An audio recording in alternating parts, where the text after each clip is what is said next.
Hello everyone, welcome to our short videos. हमारा आज का डिस्कशन अगेन एचपीयू के क्वेश्चन पेपर पे है रिलेटेड टू 2025। हमने वैसे तो इस पे डिटेल डिस्कशन क्लास भी अपने चैनल पर डाला हुआ है, बट अब हम लोग इसको शॉर्ट वीडियोस में कंप्लीटली डिस्कस कर रहे हैं। देखो लिखा है that economic activities can be broadly classified as. अगर इकोनॉमिक एक्टिविटीज की बात करें तो बेसिकली इसको क्लासिफाई किया जाता है primary, secondary and tertiary sectors में। बट क्योंकि हमारे पास ऑप्शन में दिया है commerce industry, profession employment, employment profession business, industry commerce trade, तो करेक्ट आंसर हम लोग डी भी मान सकते हैं, इंडस्ट्री कॉमर्स ट्रेड। क्योंकि कहीं ना कहीं इकोनॉमिक एक्टिविटीज मतलब जो मॉनिटरी टर्म्स में होती है एंड मनी जो जनरेट हो रहा है वो इंडस्ट्री कॉमर्स एंड ट्रेड से हो रहा है, तो करेक्ट आंसर हो जाएगा D. Next, the cooperative society is compulsorily required to be registered under the Cooperative Societies Act 1912. Basically learn करने वाला question है. A person who though is not a partner in a firm but knowingly allows himself or herself to be represented as a partner in a firm. तो उनको हम क्या कहते हैं? उनको हम कहते हैं partner by estoppel और ostensible partner. और इस पे ना डिटेल डिस्कशन क्लास हमने ऑलरेडी अपने शॉर्ट वीडियोस में अपलोड किया हुआ है. Which of the following is not required for filing income tax return, TAN, PAN, DMAT, bank account?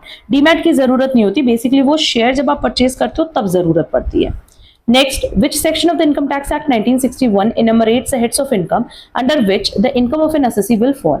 अगर head of income की बात करें तो overall 5 heads है. पहला है income from salary, then income from house property, income from profit and gain from business and profession, income from capital gain, income from other sources. ठीक है, and ये बताया गया है under section 14.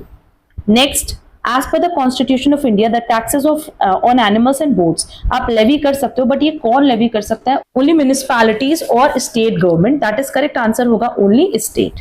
Next, rebate under section 87A is available to which of the following SSC, HUF, firm, individual, all of the above. ये जो rebate दिया जाता है ये सिर्फ और सिर्फ इंडिविजुअल को दिया जाता है, वो भी किस इंडिविजुअल को? रेसिडेंट इंडिविजुअल को. तो करेक्ट आंसर होगा सी, इंडिविजुअल. ठीक.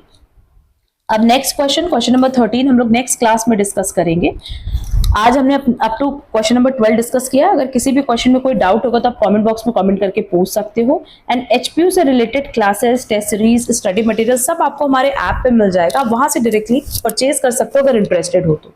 हमारा ये सजेशन होगा कि टेस्ट सीरीज ज्यादा से ज्यादा ज्वाइन करो, सो दैट आपको आपके प्रैक्टिस के बारे में भी पता चल पाए और एक कॉन्फिडेंस भी बूस्ट हो पाए.